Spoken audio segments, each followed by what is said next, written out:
Alright, so in order, let's go ahead and retreat Aqua. Let's go ahead and dispatch someone else for backup. Dio or Leah?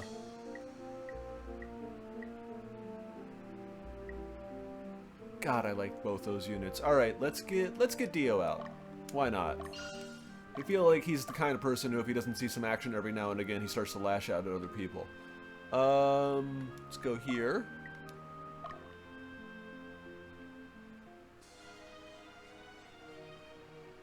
And Tori's got to heal up, right? Yeah. Marty, not Tori.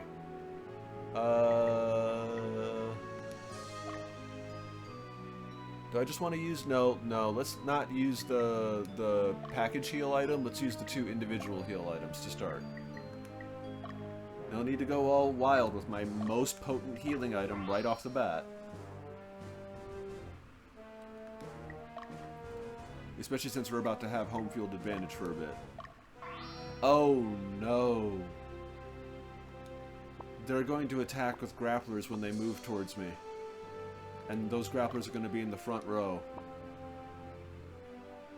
Oh, I should have focused on killing their leader. That would have helped a lot. Alright, let's see what these people have to say. I have liberated them. Hear ye, hear ye. Any cool items or tips? They used to belong to Nedrum. Lotus destroyed Nedrum. As a result, this area became part of Palantis. You know, they're literally next door to it, so I think it had a little bit more to do with logistics than just, like, lottery, but... so yeah, I guess we're freeing the Nedrum from Palantis, but we're still the Palantis Revolutionary Army. I'm still not 100% sure about the politics in this. I get Lotus bad, but that's about it. Do you have any items for me? Yes. Yes. I like that. What was it? Martin Luther King, I think? I'm not 100% sure it was him, but it was one of the civil rights leaders. Said something along the lines of, the path of history is long, but it bends towards justice. And then Jon Stewart added on to that in a different, like, TV gig that he did. I'm thinking about Jon Stewart because I just heard about his Apple TV thing getting canceled, and I'm very sad about that. Anyway, he said, yes, the path of history curves towards justice, but it doesn't happen naturally. You actually have to spend effort and time and energy to bend it towards justice. And I thought that was a nice follow-up. Liberated. Nice. Okay, cool. What do these people have to say? Ooh, and a new store. First, let's see what they have to say. Ooh, he's at a bar. I'm not sure he's... Their families are still held by captives. So they're still hostages? I mean, I kind of thought we freed most of the hostages. Alright. Also, what's at the store? Anything new? No, I have plenty of them. Plenty of these. This is kind of neat. Let's get another one of these. Do I have... Yeah, 7. Do I need more? It looks like every one that I have is already in use. So let's add 2 to the top of the pile. And how about this? Oh, I got plenty, and none of them are in use right now. And, cool. No new items there. I think we're good. You can just stay put. And... liberated. Nice. And now, Marty, I need you to see what these people have to say about their liberation. Ooh, I actually have the Fire Emblem. Or whatever it is. I don't know how to use it, but I have it.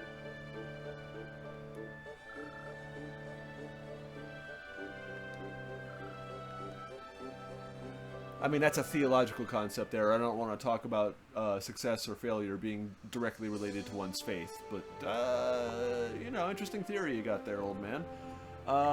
Let's go ahead and use that energy fruit just because I don't want to lose the fight. The hard-won fight I just got.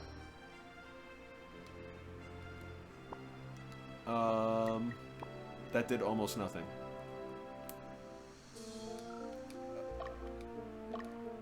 I need you to help reinforce, guy. I will send you back under Cockatrice Hunt in a minute, but I do not have faith that you're going to be able to get this otherwise. Everyone else is, like, down a leader, right? This boy still have a leader? This boy still has a leader. Okay, so his last vestige of healing is that place. Ooh. Alright, Kenny. Hate to do this, but you have to go after this particular one. Go after McPherson. You got it? Okay, cool. Marty has no backup. I'm very worried for him. Alright, let's see what happens. Oh, hey, Ganon. How's it going? Hope you're doing well. Hope you had a good week. Excited for that weekend. I am probably going to lose this fight. Oh, they do have special claws. Look at that. Two of them have slightly different discolored claws, which means they have slightly more powerful weapons than they're supposed to. Oh, I took out their healer. Nice.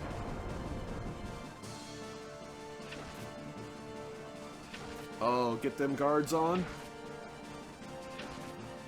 Cool. That was so many guards in a row. They all still have another second attack that they can get in, but that was fantastic. I think I might win this fight anyway. Oh, heck yes. Oh, yeah, we got this. We got this. Nice. Oh, I'm sorry to hear you're not feeling well. Hope you get chicken soup and plenty of rest. Good. I'm glad to hear it's nothing too bad. Apparently, I don't know how else to say it. The pandemic bug is making a resurgence, because of course it is, because why wouldn't it? So I'm hearing that people are starting to catch that again. But I'm glad to hear it's just a flu. Yeah, have your chicken soup, have your naps, recover quickly. It's also, doesn't it just suck when you, I remember this thinking this as a kid. Doesn't it suck when you start to get sick on like a Friday, completely washing out the weekend? It'd be another thing like if you got sick on like a Monday or Tuesday and then you got like really bad over Wednesday and Thursday and then recovered by Friday. But nah, you just have to get sick on a day where you just lose the weekend. Or maybe just those are the ones you remember, because you feel the loss. My immune system has actually gotten to a pretty ridiculously good point. It didn't used to be. I used to get sick all the time. And then I think what happened was, I kid you not, my pediatrician threatened me.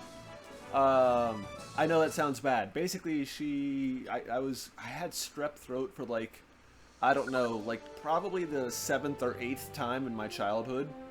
And she basically pulled me aside and says like, alright, look, here's the situation. If you get strep throat one more time, I'm calling the surgeons and we're having your tonsils cut out. Like I'm sick of dealing with this. You get strep throat way too often. And I never got strep throat again. I still have my tonsils. But yeah, just the act of threatening me made me so terrified of getting sick again, or at least that particular kind of sick, that I just, like, I don't know, willed myself. This is part of the reason why I believe in the placebo effect, is generally because my pediatrician threatened me to stop having strep throat anymore. I don't know how else to put it. It was a very unique, sort of awkward experience, but it worked. But yeah, no, it's sort of weird. I still have my tonsils. I still have my appendix. What's that other one that people remove occasionally? The coccyx? Is that the tailbone? No, people don't have that removed, but it does get smashed. But yeah, I am in the No Broken Bones Club. I'm in the Still Have All My Major Organs Club. I know, hold on, let me knock on wood. Okay, cool. Because I'm not superstitious, but I feel like I was just bragging about my good health there, and that is the surest fire way to losing your good health as quick as possible. But yeah, I've been pretty fortunate health-wise. Not trying to spit in the eye of whatever god of fortune has blessed me so, but it's been pretty good for me. That said, it's not to say I don't get, like, sick. Plus, I feel like I did my time is really what it was. I got pneumonia as a kid. I was out for 2 weeks. Well, okay.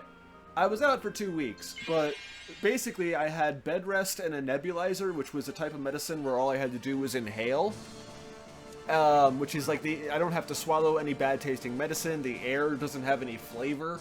I basically just put on a gas mask and like breathe through it for about 5 minutes. You know, I laid bed, read comic books, and played Game Boy. It was a pretty fun time, all things considered, for me as far as sicknesses goes.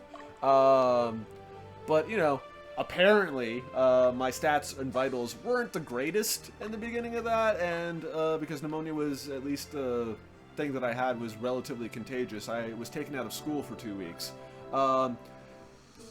It turned out to be kind of not great. I've been also, in addition to having pretty decent health, I've been pretty blessed to have pretty decent teachers in elementary and middle school, but that wasn't perfect. One of them was terrible. She was like, I don't know, she wasn't...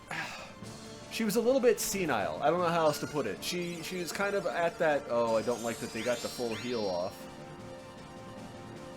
And I got the formation wrong. I gotta switch these guys back. Anyway, she was one of the worst teachers I ever had. She literally, one of my IEP, my individual education program, or I don't know if it's still called that, was that I was allowed to have a tape recorder. This is like way before computers were widespread. Like laptops weren't a thing yet. That's kind of dating myself anyway. But anyway, it's not like computer privileges were a thing. Like, I was allowed to tape record lessons. And she gave the entire class an assignment, and then, like, later in the week, gave everyone in the class a bad grade for not doing the assignment that she assigned, which wasn't the one she told us. And I was able to whip out my tape recorder and play the speech from earlier in the week that she gave us on what the assignment was. And she didn't take that evidence. She just straight up said no and gave everyone in the class a bad grade for that assignment, which again, she never actually assigned us. But yeah, it was, she was a bad teacher. Anyway, it turns out that because I had pneumonia for 2 weeks, I had missed the window of opportunity the school assigned you for, like, requesting a different teacher.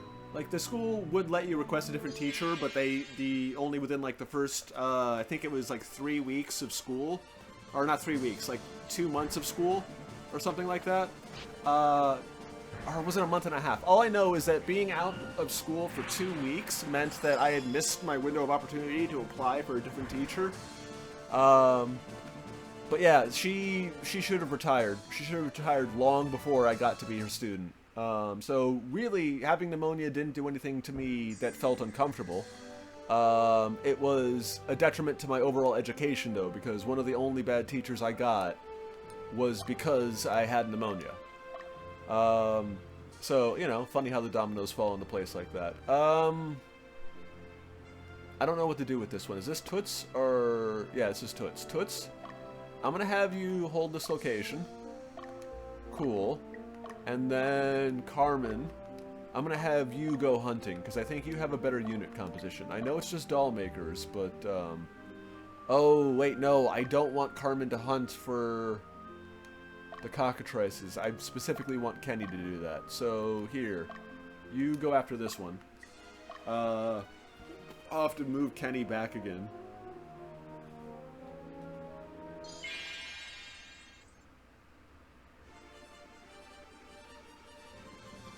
You have to try really hard to ignore reality, if not the whole class, doing the same wrong homework, but the fake audio recording telling us to do the wrong homework and then still not believe it. Yeah, she was incredulous.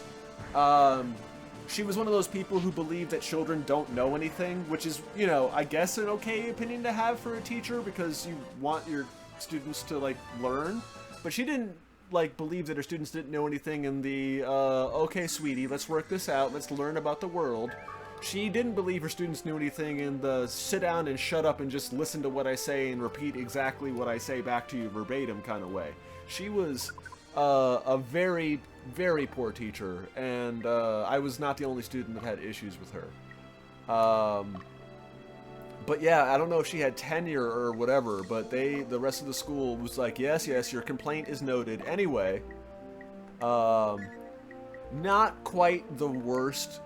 So that sort of made me doubt my teachers. She was a bad teacher because she was old and crotchety. I also had a straight up evil teacher, who I would turn in homework, and she would I would. This is when I did have an IEP, and the school did know I had learning difficulties, and yada yada yada. We went through the situation where now I've been identified as needing a little bit of extra attention. She decided, I guess, that my ADD or dyslexia, she's an English teacher, I don't know if that has anything to do with her having contempt for me for claiming that I had dyslexia, which I did have, but whatever. She would, like, take my papers and then say I never turned them in, because my reputation wasn't the greatest. And apparently there was this one parent-teacher conference, and I wasn't, like, in the parent-teacher conference as a student. Sometimes they have the student present, sometimes they don't. But there was this one time where they came back from the parent-teacher conference, and my dad has, like, the biggest smirk on his face. And, you know, I'm not particularly a good student, so I was very curious what this was about, and he was like, "Oh, son, you're not gonna believe this." Because my mom, not, like, a braggart, she wouldn't really tell you about, like, the things that she did to fight on your behalf, which, you know, that's good, but also it makes me hard to pull out specific instances other than saying just my mom was an awesome person. But this is one of those instances, so here we go. The parent-teacher conference went off with my mom taking, you know, fastidious notes. She used to be a private detective, and at one point in her life, she was also a repo person, so she repossessed people's trucks. So that's kind of fun, because my mom is sort of like 90 pounds soaking wet, so I get, when I picture a repo person, I don't know why I picture a big burly guy with like a car jack and maybe a revolver to deal with the people who are a little bit more resistant to the claim that they owe money, you know, things like that. But nope, my mom was able to pull it off. Anyway, my dad was telling me, actually, I don't need you to move that direction, can we just move this way? My dad was telling me that my mom was taking notes during the entire parent-teacher conference, and this English teacher was like, you know, your kid doesn't have focus, he doesn't complete his homework assignments, ooh, okay, so they do make a break for me. That's actually kind of okay. Can I turn that around? Hey. Dang it, stop. Stop doing things. I'm trying to tell a story and micromanage at the same time. It's not working out for me. Alright, so my mom's taking notes. The teacher is listing all the assignments that I haven't turned in. And then, you know, just like your kid doesn't focus, he doesn't pay attention in class, he's very disruptive, which, you know, I don't think I was. My form of ADD was I wanted to draw in my notebook little cartoons, and I wasn't really focusing. I wasn't like the loud kind of ADD. I had friends that were the loud kind of ADD, but it just, you know, that wasn't my particular routine. But, you know, she saw ADD and must have assumed, hey, this person has this set of criteria that I can always claim is a problem. Alright, let's focus on these. I think we got... and because of that, I can just make this claim, and the parents will have no choice to believe me because he has documentation saying that this is typical behavior for him. I don't know what she was thinking. But my mom, fastidious in taking her notes, and of course the English teacher isn't the only teacher in the parent-teacher conference, so, you know, they're all talking about behavior in class, and the teacher talks about behavior in class, and one of them is that he doesn't turn in assignments, and he's disruptive. And then we get to later on, where in the conference, where each teacher brings up a sample assignment of, like, that I'm not focusing, or that I'm not showing my work when I'm doing math problems, or, you know, whatever complaint they have, this is the documented proof of it. And as they get to the English teacher, she pulls out this, like, homework essay that I did. You know, this is middle school, middle school, so we're only talking like 2 or 3 pages here. And she pulls it out, and she starts going through all the red marks on it as an example of how I'm not taking the lesson to heart. And my mom checks her notes, looks down, looks at the assignment with the marks on it, and basically says, excuse me, I couldn't help but notice that the assignment that you currently have in your hands that's fully graded is one of the assignments that you claimed that my son never turned in. So I'm curious, if he never turned in, how is it before us today with your grades on it in front of you? And she basically looked down at the assignment and looked down at her notes, complaining that she never got the assignment. And I don't know if she went flush, but given the grin on my dad's face, I think that that particular teacher lost a lot of credibility during that particular parent-teacher conference. So that was kind of one of those great moments. They were still my teacher, really not much I could do about that, unfortunately. But basically from that point forward, any complaints they had about me were sort of taken on So anyway, so that's like the teacher that was evil. And like that's straight up lying about assignments and grades and picking on someone from particular behavior. But I cannot stress enough that part of the reason why I couldn't focus in their class is because she spent, this is why my dad knew I was complaining, because I would come home and complain about this English teacher because she spent at least 60 to 70% of the entire class period talking with the other middle school girls about her upcoming wedding. I kid you not, I heard more about this woman's fiance than I heard about any fictional character in this English class. She was a bad teacher.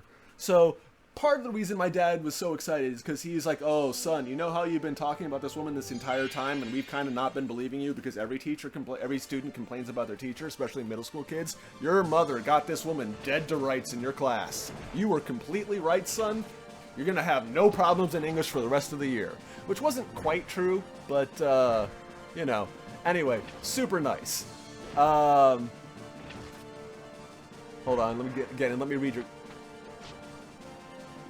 Become a teacher. Why did you choose to become a teacher if you don't like kids? Alright, so funny enough, I think there's a fantastic it's a commercial for a Cameron Diaz movie called Bad Teacher. I didn't even see the actual movie itself because, you know, I've seen Bad News Bears, I've seen Bad Santa, I've seen movies where like the main protagonist who's supposed to be endearing. Anyway, but there's this bit in the commercial where Cameron Diaz goes, I thought I went into this for all the right reasons. And her teacher colleague goes, like, to be able to, like, you know, upbring kids and make them, you know, better. And he's like, no, like, long vacations, short hours, get weekends free, you know.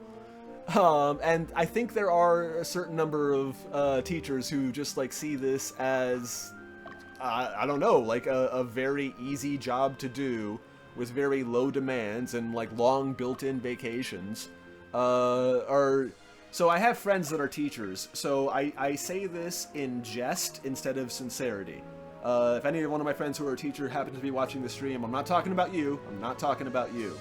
But it was a running joke even when I was like a middle schooler, that to teach middle schoolers, you just have to be as smart as a high schooler.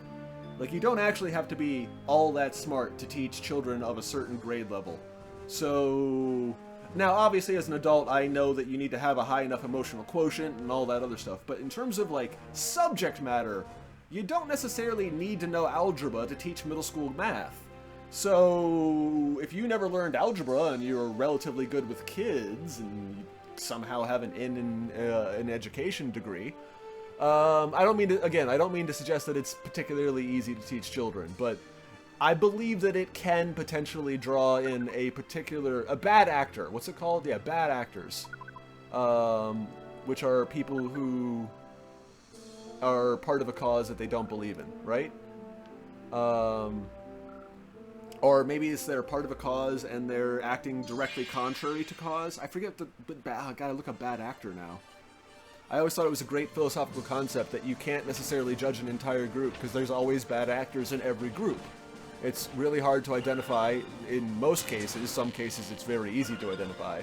But in most cases it's very hard to identify whether the entire group is a certain way or if it's just a certain prominent number of bad actors.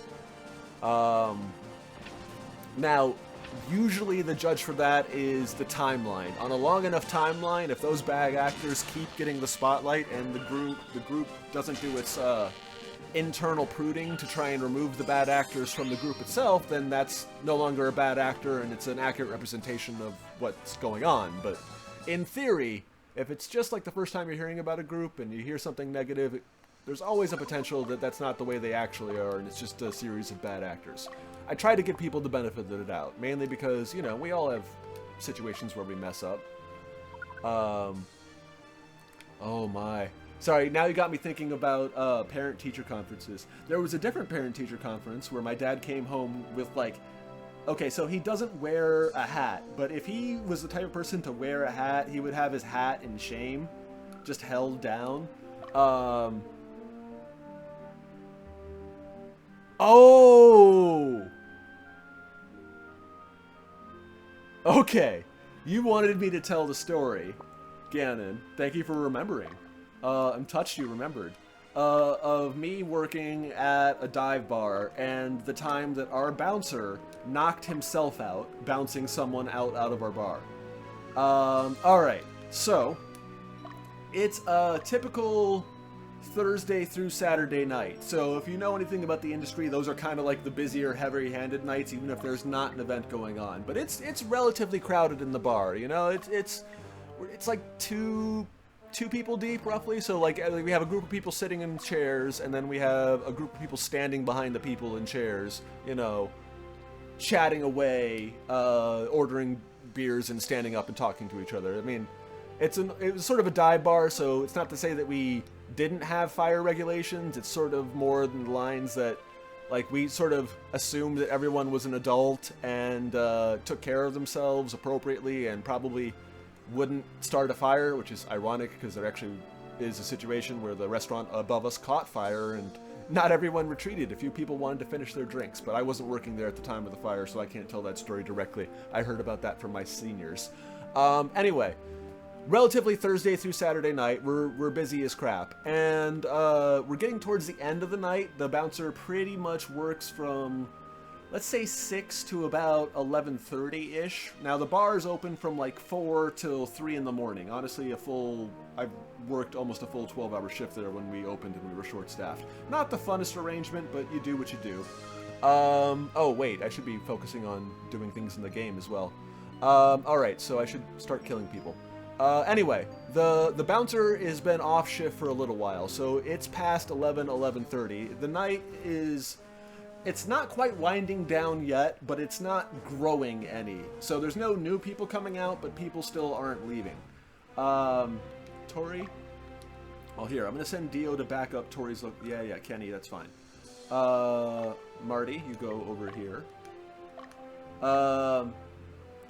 Anyway, all of a sudden, well, not all of a sudden, gradually we hear murmurings of slight discomfort from our patrons and regulars about this sort of, like, really weird guy approaching people that he doesn't know and trying to talk to them, which, again, this is a dive bar. We get really weird guys, and also it's a bar, so we get people sort of approaching. But it's not necessarily a vibe check thing, but it's kind of a vibe check thing. If a guy approaches 3 or 4 groups, and 3 or 4 groups each kind of go like, nah, man, we're good. You can go off and do your own thing, but we're cool here. Generally, the guy's charisma is really low. You know, like... It's possible that literally everyone wants to mind their own business, but again, dive bar, a certain amount of drunk commingling is kind of expected. We got our eye on him, and eventually someone comes up to us with a very specific story of, alright, and it was, you know, an attractive lady who tends to get a bit more of the creep thrown her way than your average dude or so. But apparently, this guy has been walking around to these groups and offering people gummies. Now, this is pre-legalization for either medical or recreational use. So, even if these were... Well, okay, let's back up a little bit. Even if these weren't quote-unquote medical gummies, it's still kind of weird to be offering people gummies out of your pocket. Because this guy, like, apparently it was out of his pocket. Like, whether or not he had, like, a Hasbro plastic bag in his pocket, or if he literally just had, like, a sandwich bag of homemade gummies. Really, there was no one who could say, because no one was taking him up on his offer. Now, as far as we could tell, no one, he wasn't asking people money for his gummies, but, like, it's a dive bar. It's not the first time we've had to throw drug dealers out of the bar for trying to push their product on people at the bar. If you want to do that, you know, outside in the real world, I can't really stop you, but at least in our bar, the only drug that's being pushed is alcohol, you know? So we basically heard enough to ask this guy to leave. Now, I'm kind of tall. I'm like 6'2", 6'3", that area. Not like super tall, but like, you know, I look down on a lot of people. Physically, not metaphorically. I am above average height. This gentleman was also above average height and skinny. Our bouncer is also above average height and burly. Like, he's a big guy. He's also, he's not an elderly gentleman, but he's got some pepper in his beard. Now I should start describing the bouncer at this stage. Now, he is a former police officer, retired quite a while ago. Not like, you know, I don't know how long he was a police officer for, and I don't know how long he got off the force, but by the time I met him, he had not been an officer for like over a decade, so whatever knowledge he may have had about procedure has long since faded. Okay, so let's go with... what do I have here?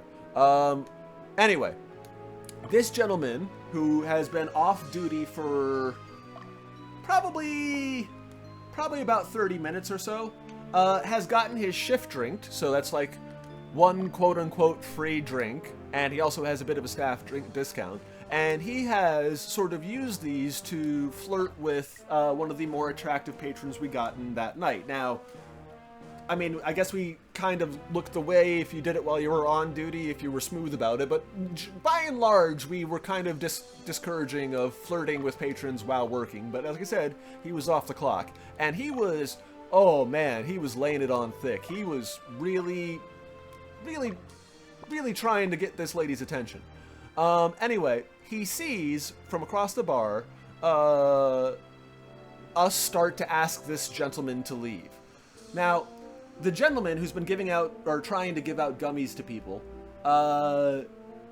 is not being, like, defiant, but he's got that sort of placid, like, what did I do wrong? I don't understand, kind of confrontational attitude to being asked to leave. Now, we got it. Like, I don't even think I'm first contact in this particular situation.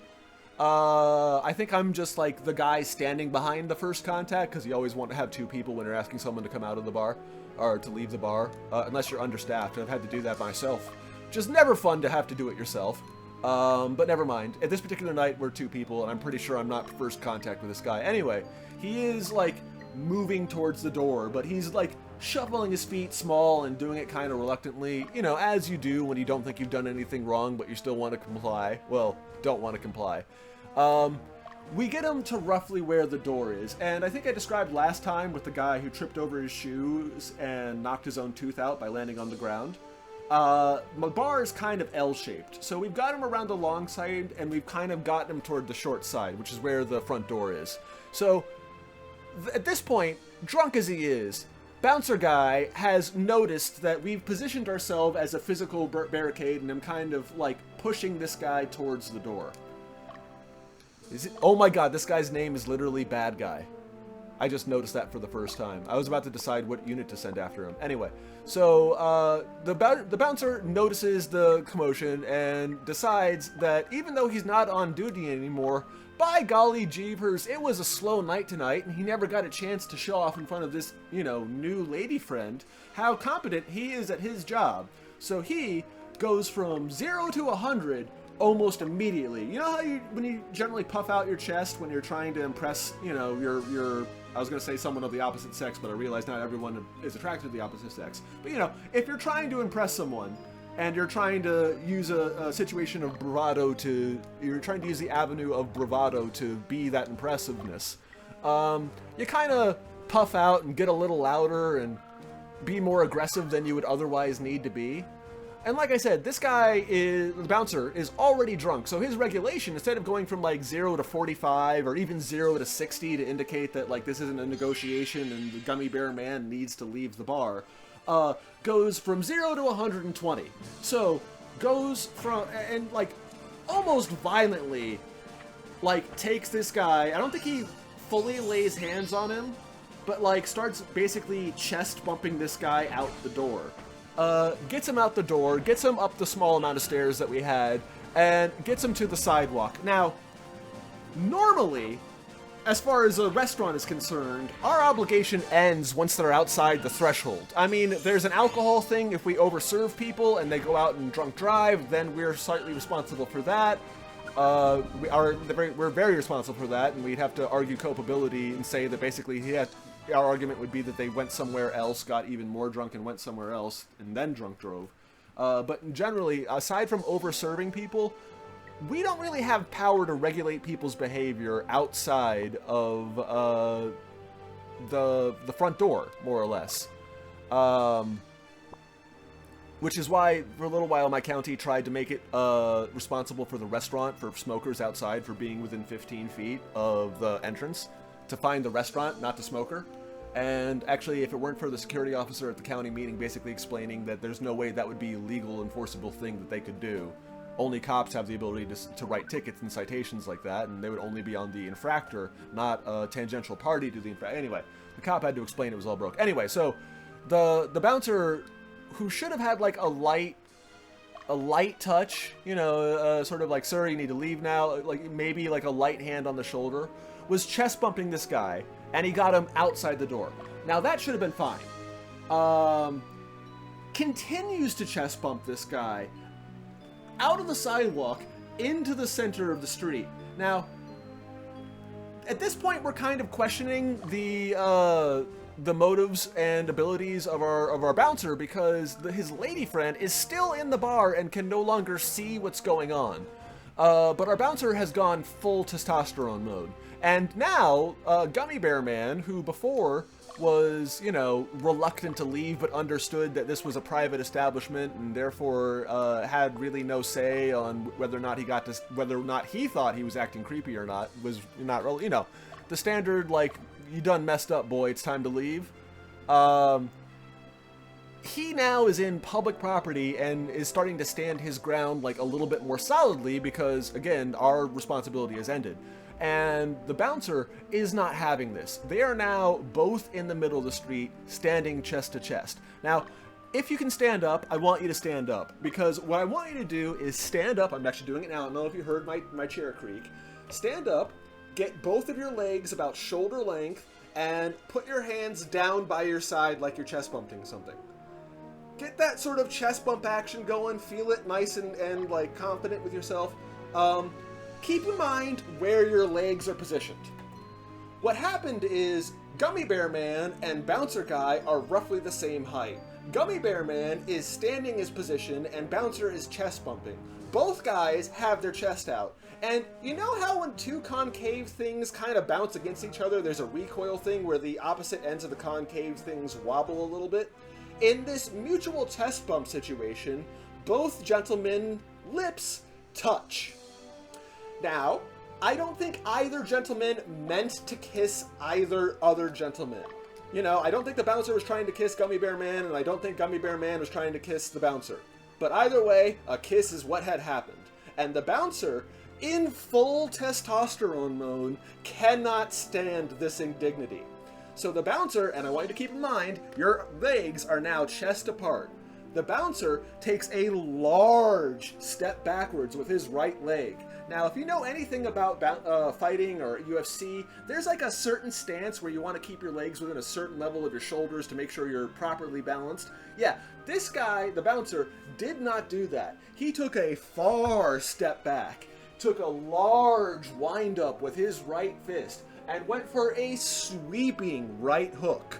Now, again, looking down, if you've taken the step back from the shoulder length positions, you'll notice that your right leg is stepped back, and if you're throwing your full body weight into your right fist, your momentum is now teetering in a situation where your legs do not have balance. So Gummy Bear Man takes a half step backwards, not even a full step backwards, and the bouncer whiffs entirely with his full momentum.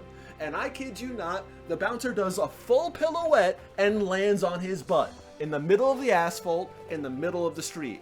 At this point, the bartender has walked out and was approaching both gentlemen basically about the same time that the kiss had happened, because the man still moved pretty quickly, even though it was a horrible, horrible stance and horrible punch thrown. The bartender was in the middle of saying to what he was his drunk coworker. Basically, the bartender was trying to tell the bouncer, "Hey man, it's not worth it. Go back inside, talk to your lady friend, leave it alone. The guy is no longer on our property. It's not our problem anymore." You know, that was what my bartender was trying to say to the bouncer. At this point, my bouncer is on the ground, sprawled out, probably in pain, a little bit too drunk to get up, and just sort of like writhing around, like not full on unconscious, but not getting up. So my bartender switches to trying to hold back Gummy Bear Man, but he hasn't finished saying what he was going to be saying to the bouncer. So he's in the middle of holding Gummy Bear Guy back while saying, "Yeah man, just go back, just leave it alone, it's not worth it." So Gummy Bear Man, kind of just as surprised to have won this quote-unquote fight as anyone else, just kind of nods and wanders away. And about 3 or 4 minutes later, my bouncer ends up getting back up. We all was like, "Do you want us to call an ambulance for you?" He's like, "Nah, man, I think he's just embarrassed that he, 1, got kissed, and 2, knocked himself out." But after dusting himself off, he eventually went back inside, and oh, thank God his lady friend couldn't see what all happened out there on the street, because if she could, I think he would have just gone home and never shown up to work again. Like, I think he would have been that embarrassed. It was bad. But yeah, that was the time that my bouncer got drunk, threw someone out of the bar that was already being thrown out of the bar, accidentally kissed him, and then throwing a single punch, missing his target, and throwing himself out on the ground, damn near knocking himself out. It was an incredible series of events. It was great. Oh, so happy about that. I'm not happy that my fellow coworker knocked himself out, but he wasn't necessarily the best bouncer, and especially not the best bouncer when he was drunk. Although, that said, we never did have a decent bouncer. I think, so, he was a bouncer for a while, and he looked tough, but as I mentioned before, his fighting ability might be called into question a little bit there. But looking tough is kind of all you needed to do to be a bouncer, by and large. Because if you were going to throw someone out, like I said, there was always going to be like 2 or more of us doing it if we could help it, so it wasn't so much a number of people things, but, oh, I'm so glad I got you to get out of your seat, Ganon. But yeah, no, he completely threw it. Anyway, generally, we always had someone else backing us up whenever we had to kick someone out. So generally speaking, we never really had to worry about physical strength being a one-on-one contest. But yeah, we had that guy who looked tough but knocked himself out. Our next bouncer had pretty severe back problems. So he spent the entire time in the chair, never really got up to check people's IDs, and... Sorry, I just realized my wizard is pretty weak, so I'm going to go ahead and retreat. And then I'm going to give him a healing herb, because I don't want him to die. Cool. Or do I just want to make him rest? I think I just want to make him rest. Let's see. I'm trying to think if there was one exception that I bounced someone myself, but it pretty much went kind of sweet. I don't know. So I had a new bartender, and she, like, I mean, it's not that she was young, it's that she'd only been a server before, so she had never really been a bartender before, so she didn't really have her bartender voice. Not like a volume thing, but a confidence thing. Anyway, it was like, you know, she was new, so we gave her slow nights. So it was like, you know, Tuesday evening, or maybe Wednesday, probably even Tuesday, because that's generally the slowest.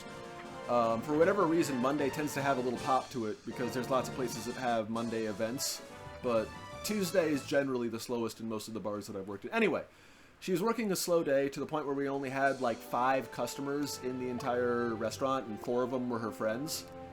Gonna make this guy continue to look for cockatrices.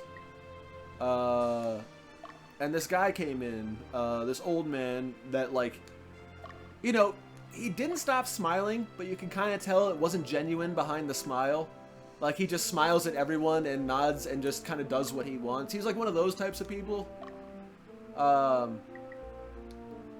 Disingenuous to a situation, but, like, you can't really call him on it because he's not really doing anything negative. He's just kind of ignoring what you're saying. It's that kind of disingenuous nice guy situation. Anyway, old man came in, all smiles. Clearly, like, a little bit wacky, but you can't really tell if that wackiness is because he's a wacky old man or if he was already buzzed and probably shouldn't be served. Bartender made the choice. Like I said, it's a dive bar. We generally tried to err on the side of we trust people to take care of themselves, but we still cut people off, as we're about to get to. She decided to give the man 1 drink and see how he went with it. And it was kind of situations where, like, you ever watch someone pick up a drink but then never actually take a sip from the drink? They just kind of pick up, giggle, put it down, pick it up, look at it, put it down, pick up, go to take a sip, smell it, put it down. You know, one of those situations where he's very clearly not acting with reality in any kind of way as a concern. Let's see. I want to defeat all those people before, but they're now trapped behind him. So I have to pathfind around. Anyway, giggly old man didn't actually take a drink, and my bartender she was not very confident, but she was trying her best. Like, sir, I can see that you're not finishing your drink or even taking a sip, so I think this is going to be the only one we're going to serve you. So I'm going to ask you to pay your tab, and then I'm going to finish your drink and leave. And the guy sort of giggled, nodded, and then took a sniff of his drink and put it back down, giggled, picked it up. You know, clearly the guy's not all there. It gets to the point where we're like, okay, we're not going to let you finish this drink. Like, we're not going to charge you. You haven't settled your tab. We haven't taken your credit card because you're like 65. We usually only take people's cards when they're, you know, in their 20 or something. I know it's ageist. I know it's ageist to do that. But like I said, it was a slow day, and he was an old man. We didn't we didn't take his credit card for security reasons. Anyway, he didn't pay, or he hadn't paid yet. And eventually we were like, you know what? We're just going to take the drink from you and going to go ahead and ask you to leave. And he just took his drink and sort of like, was like, no, I'm just not going to give it to the bartender. So I was not the bartender, and I wanted her, this was like her first or second interaction as a patron, so I kind of wanted her to be in charge of the situation, and she didn't ask for backup, so I was going to let her play out the situation as she needed to. But it got to the point where she had a hand on the drink, and he had a hand on the drink, and he was not letting it go. And it got to the point where I'm just like, okay, she has been as polite as she needs to be, and we need to cross a line. And she is very uncomfortable, and she doesn't want to cross that line. I got it. So I came in behind the gentleman. I gently placed my hand on his arm until he put the arm with the drink that was on it down on the bar. And basically, he was an average old man, and like I said, I'm pretty tall, so I'm about a half head towering over this gentleman, and even more so because he's sitting in a bar stool. And he's like, okay, sir, I think it's time to leave.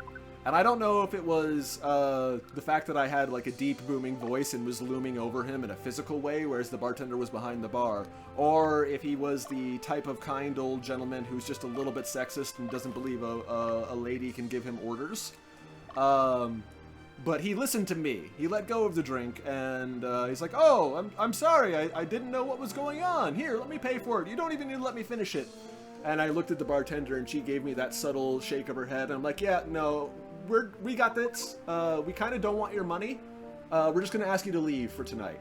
And the guy goes like, oh, okay, cool. And he shuffled his way out on himself. Like, it's a very just kind of sad story, just like a creepy old man. But yeah, that was the only time I ever actually had to bounce someone myself. I did have a guy who didn't respond to being bounced. That was fun. Alright, it's a two-part story, this one. So he... God, am I just talking about all the people I ever bounced in my career while this game plays in the background? I think that's what's happening. I think that's what's happening. I'm still doing good enough at the game, though, so... Cool. Alright, so this gentleman came in, and... Unlike the crazy old guy before, who was sweet, this guy was... Whew, crazy. So, I think he came in, ordered a pitcher of water. Not a glass, like the kind of pitcher that we would fill people's glasses with. But, like, we had a limited number. I think at the time we only had, like, 5. So, and way more than 5 tables. So, we didn't give pitchers to tables. That's just, we didn't have pitcher service, even water. And he got kind of mad about that. And then didn't order thing and was talking to himself in the corner. And eventually we asked him to leave, and he didn't like it, but he, like, you know, he like, God, if I said mad dog stared someone, would you know what I meant? Basically, he mad dog stared everyone on the way out, but he did leave the bar. And I'm like, okay, cool. Well, that was frustrating, but that wasn't so bad. Remember how I said we close at 3 in the morning? He came back at 4 in the morning while we were still doing cleanup, post-shift drinks, and, like, you know, counting the drawer out and all that other stuff, and basically pounded on the door. And through the door, what he was shouting that was coherent, what we could tell, was basically he didn't like the way that we had kicked him out. Now, we had kicked him out about 4 hours before this point. Like, we recognized him because, you know, generally when we kick people out, we remember them for at least a day, if not more. And when someone tries to give you a stare down on the way out, you generally memorize them just a little bit more than you used to. Anyway, so we knew who he was, so we knew what he was talking about when we kicked him out. But, you know, he got kicked out. Anyway, he stood outside the door, shouted at us, and, like, demanded that we open the door and talk to him. And we were like, nope. Like, we are beyond closed, and you are not, like, you are very clearly aggravated, so if you want to deal with this, you have to come back a different day when we are not, like, closed, first of all, and second of all, like, you know, during the time that we're open. And he did not accept that as an answer. And he would pound on the door, at first, with, like, his fist, but then it got to the point where he was pounding on the door with his head, like you see in movies, like you see Psycho, like just a bam, bam, bam, and I'm sure if he kept going, he would eventually draw blood. But pretty much once we first told the guy to leave, and he didn't leave, we were already on the phone with the police. When the police arrived, he went from the pounding with his fist to pounding with his head, and so like I said, it was down some stairs, and there's like a sort of a blind. So the stairwell is a little bit isolated. It actually led to a bit of a problem where we had people urinating in the stairwell for when we were closed for a little bit. But regardless, it's a little bit blind from the street, a little bit of a blind angle. And because, you know, most of the restaurant lights were off, we could see very clearly when the police arrived and shined their flashlight on him. Shown their flashlight? They could see very clearly when the police shine their flashlight on him. And you ever see someone go from crazy to normal and pretend like no one else saw the crazy? It was amazing. The man's like pounding his head against this reinforced plastic. It was not a glass door. Dive bar. Not the first time someone tried to break in physically, so not a door that you could break in without a fair amount of force. Anyway, we watched like the scowl on his face while he's slamming his head against the door to like the kind, oh, I'm sorry, officer, what are you even here for? Oh, I didn't realize they were closed. Like, but the officers saw him before they shone the flashlight on him, so, like, he was fooling no one. Obviously, the officers trespassed him, and we thought that was that. About a week later, he comes in and, like, doesn't kick the door open, but basically opens the door forcefully and just runs about. Oh, there's gonna be flavor dialogue. Sorry, I gotta read this. Why does the revolutionary fight for the I can't say that. Blackumans? Blamalkans? Why does the army fight for the Nigerians? There. What are you gonna say it? There you go. There's the racism / classism. Probably a bit of both. I'm a revolutionary army and they're slaves. Whose side do you think I'm gonna be on? Alright, that wasn't as much dialogue as I wanted. Anyway.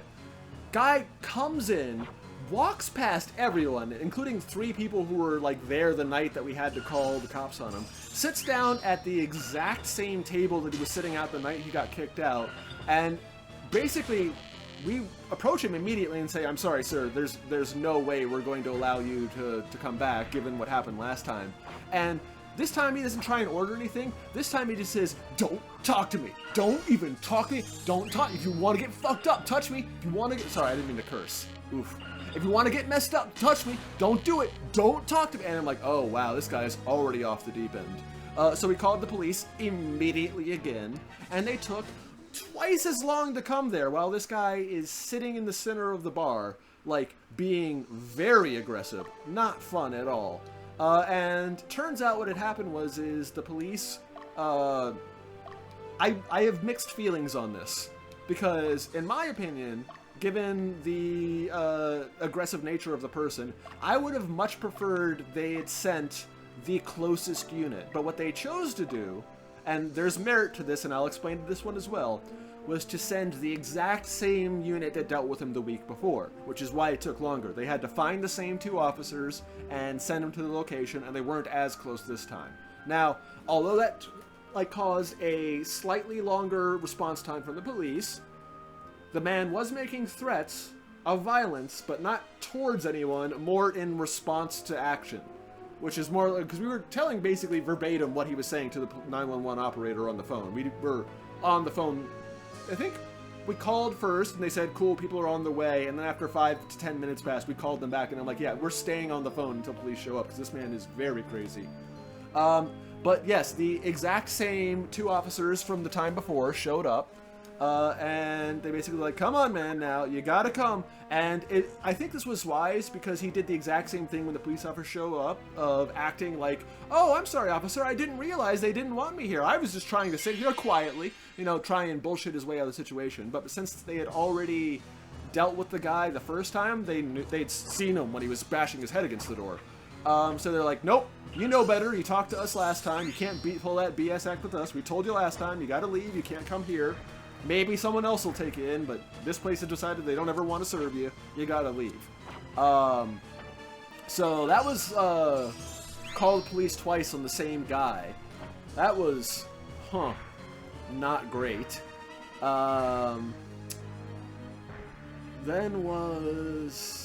But that's the end of that story. Sorry, the police asked him to leave the second time, and like when he realized that basically the same officer would get called every single time he tried to act a fool in the restaurant, and he would get like diminishing empathy every single time. I guess he picked a different mark or whatever, but he didn't come back. So that's like the only time we've had to call the cops twice on the same guy. Ooh, I got a fun story about a drunk guy. We had to bounce him. It wasn't like the sad old man. It was, oh god, this is kind of funny for me. Oh wait, sorry. Plot. I can't believe you've put the kingdom in jeopardy. Yeah, everyone is a hostage, I get it. For such a petty matter. No. Ah. Wow, that's actually a very dramatic death. There was a sound effect for it and everything. Alright, I think I got all the things. I didn't find a cockatrice, but I can do that on my own mission, my own recognizance.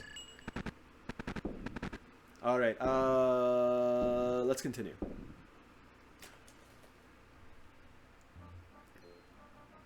I'm a fountain of crazy people stories. How long did I lurk in the service? 10 years. The dive bar for 7 years, but there's overlap. So I worked like 5 years at a different restaurant and 4 years at a different restaurant. I think the most number of restaurants I worked at the same time was 3. But there was like an overlap of 4 years between the 7-year place and the 5-year place. But yeah. And the weird part is like they happen at the different places, like in the different kind of people happen at, like the classy bar I worked at had the weird story where the people had sex in the bathroom and the woman puked at the table without getting up and like pretended it wasn't a big deal.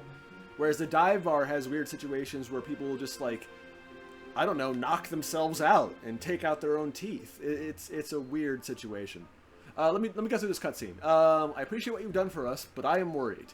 You took just a big risk for us. for foreigners who have no stake in your kingdom. We're a revolutionary army. Technically, we don't have a kingdom yet. We are fighting for a kingdom. I'm just saying. We rescued to gain support, to strengthen the revolutionary, and prepared for Lotus. That is the official reason. Are you going to say that you did it to free the slaves? Are you doing it to free the slaves, or are you just trying to assuage your own guilt? Own up to it. That's not why I came here. What are you going to say?